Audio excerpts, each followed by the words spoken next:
Hey guys, it's Omega here, and today I got a new kind of video for you guys today, and it's gonna be I'm gonna do three stories that I found online that kind of creeped me out.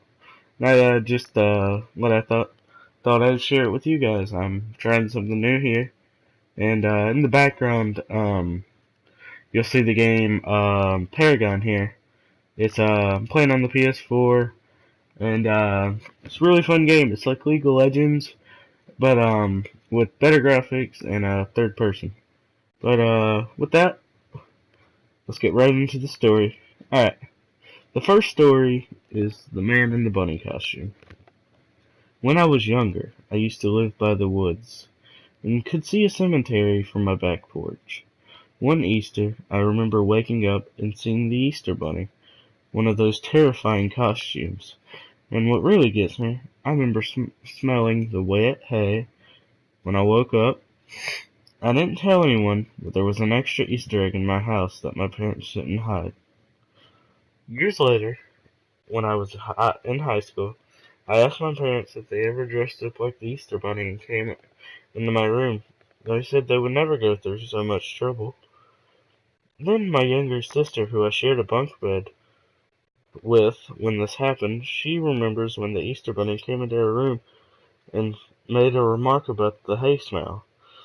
I was terrified that we both remembered seeing a person dressed as a bunny in our room. To make it even stranger, I told my friends I sat at lunch what happened. One of those girls was my neighbor across the street. She told me one Easter, a long time, she looked out her window during the night and saw the Easter Bunny standing in her driveway. I had chills to this day. I am terrified of bunny people in rabbit costumes. Yeah, that wasn't too creepy. I expected it to be a bit longer and a bit scarier, but as you know. But the next story we got here will be the ghost babysitter. Oh yeah, I forgot to mention I'm a bit under the weather right now because I was at the pool all day. But here we go. When my niece was really young, she was a bouncer at my sister's house. I was I was at the house and babysitting.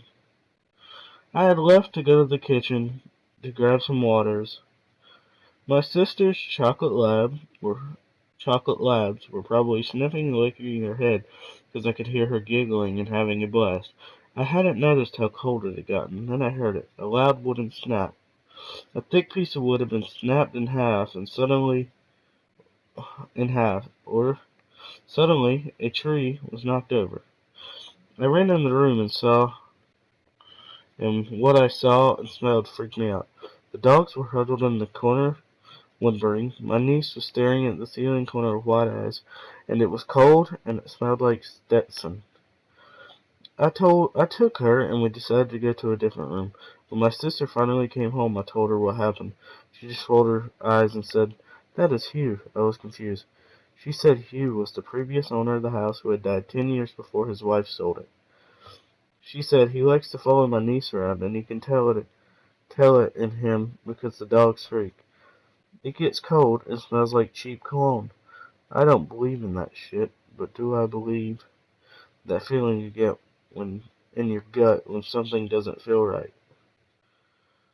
That was a pretty better story. A bit freaky how the owners knew about how the story, how they even knew who the ghost was and how it was. Um, and the last story today is The Stranger in the House. In college, I would go home every other weekend to work at the job I've had since high school. I would drive directly from campus after my last class on Friday to my job about an hour. After my shift was done, I'd go back to my parents' house, which was out in the middle of nowhere. My parents weren't home yet when I had got back from work. They often spent their Fridays and Saturdays evenings drinking like they were ones in college. So the house was dark, and since it was mid-fall, so was the yard. Save for the yard light, I pulled into my normal parking spot, got out the car, and then turned to open the back of my door of my car, and get my backpack out of the back seat. That's when I noticed the bathroom light was on. Why was that light on? Was that light on when I pulled up? It must have been, right? I was contemplating the light and reaching for my backpack. There was a suddenly very angry looking old woman standing in the window staring at me. We're not talking about resting bitch face here either. She was pissed off at me and I knew it. We stood there staring at each other for a good 10 seconds when my parents pulled in the driveway and distracted me from the stare down. With the woman in the bathroom, by the time I turned back, the light was still on, but the woman was gone. Alright, that's a bit creepier. But, guys, I think I'm gonna give you another story. And I know I said 3 stories, but I don't think you guys just want a 6-minute video of one story, of 3 stories in one. So, I'm just gonna get a bit longer story. And we'll get this one a creepypasta. I'm sorry, guys. I'm taking a bit long finding the story I had saved. But, anyway, guys, since I'm waiting on this to load up, I thought I'd talk to you guys about, my channel. I've recently been going through some name changes. My last video was on Dark Souls PvP, and I didn't think you guys would have liked. Wasn't sure how you liked that. I'm trying to do my best with this YouTube thing. I want to feel motivation more, and I enjoy, like, reading. Okay, guys. Okay. We got a bit longer story. So, here we go. It's, 12/4. The author's name is not here, but here we go. Living in the 12th floor wasn't bad. The view over the busy city was pleasant to look at. The only problem was those elevators. I had some bad sinuses, you see, and the pressure descending quickly gives me headaches, but it passes, so it's an easy sacrifice. I waited for the elevator to arrive on my floor. It always takes a while. After a while, I got impatient and started fumbling around with my pockets. While I was fondling the keys in my pocket, I realized one of the elevators had already arrived. Doors wide open even. I hadn't heard the ping of the floor indicator, nor heard the doors creak open. I shrugged it off and went inside. I should have left the elevator than taken the stairs. The air was immediately denser, hot, and sticky. The faint stench of onions tickled at my nostrils, but I figured it was some dirty old neighbor's lingering odor.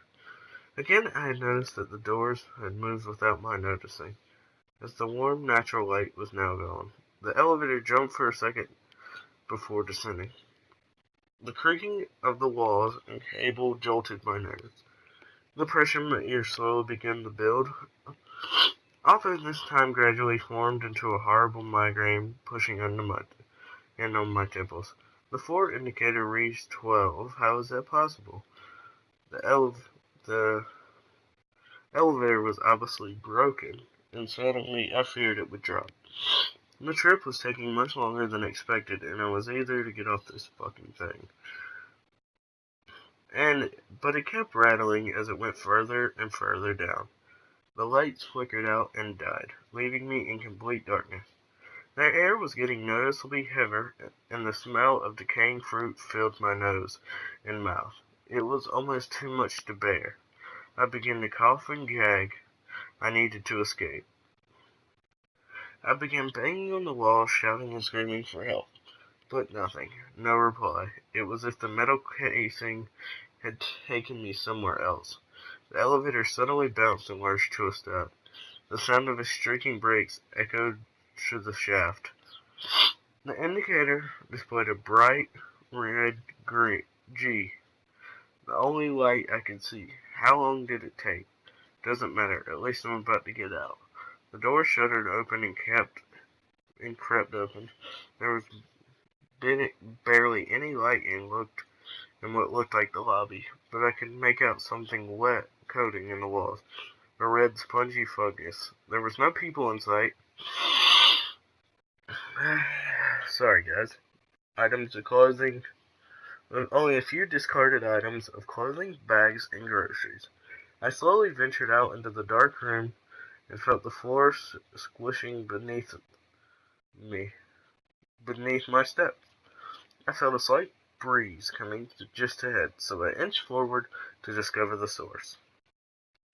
I could just make out a large hole in the center of the hall, emanating from the gaping maw was the heavy sound of something breathing.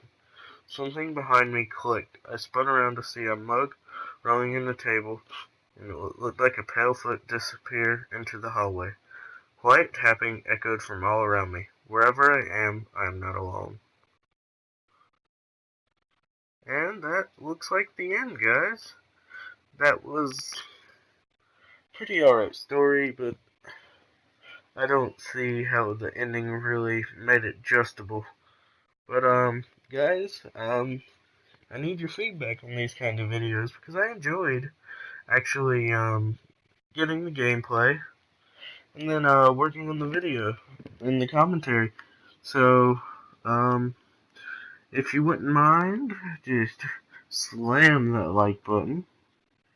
And if you wouldn't mind, just on the top right corner or under me, it depends on what console you're on.